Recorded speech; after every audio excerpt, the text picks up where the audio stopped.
estudio de los problemas naturales y sociales intervienen variables y es importante conocer cómo se relacionan entre ellas.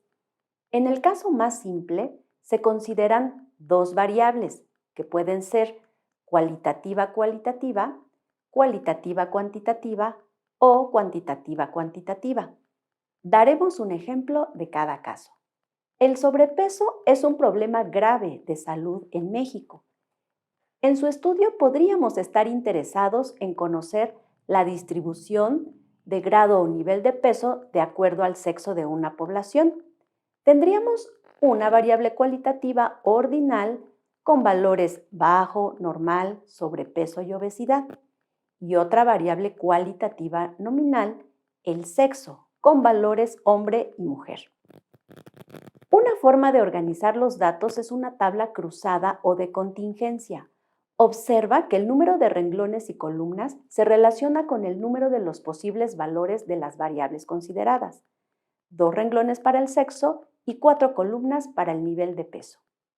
Los datos de la tabla anterior pueden representarse con una gráfica de columnas. Observa que en este caso las columnas están agrupadas de acuerdo al sexo de los individuos.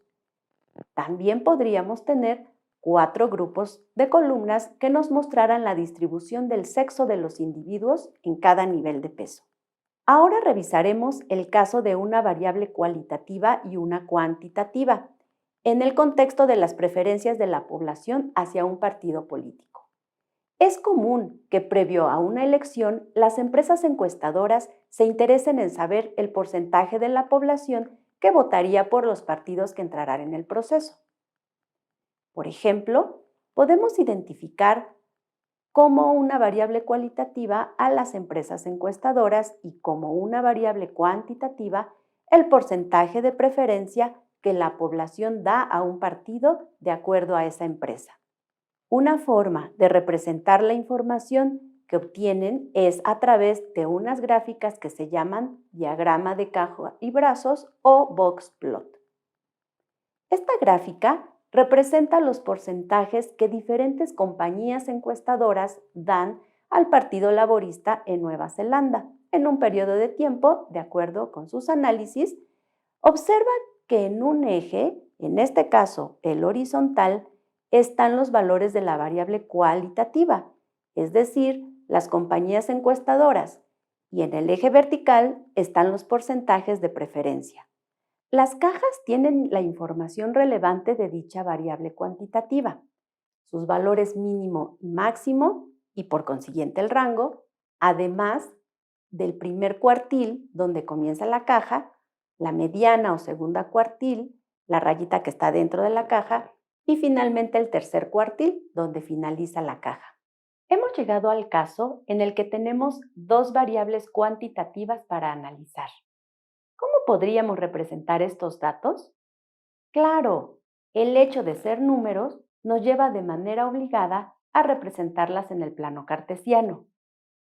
Cada observación consta de una pareja de números x, y. X es la variable independiente, y es la variable dependiente.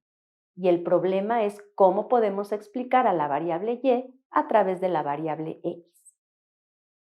La relación entre estas variables no siempre existe, pero en el caso de que así sea, podría ser lineal, cuadrática, exponencial, logarítmica u otra. De hecho, podríamos pensar en cualquier función para ajustar los valores observados. ¿Cómo podemos saber si existe correlación entre 2 variables cuantitativas? Un primer paso para descubrir una posible correlación entre un conjunto de datos bivariados es contar con una representación gráfica en la que visualicemos los datos en su conjunto. Este tipo de gráficos se conoce como diagramas de dispersión. Una vez que los podemos visualizar, se está en posibilidad de formular una conjetura o hipótesis sobre la existencia o no de correlación. El siguiente paso sería proponer un modelo de acuerdo con el comportamiento que observamos en el diagrama de dispersión. Seguramente la etapa más compleja es la validación de ese modelo.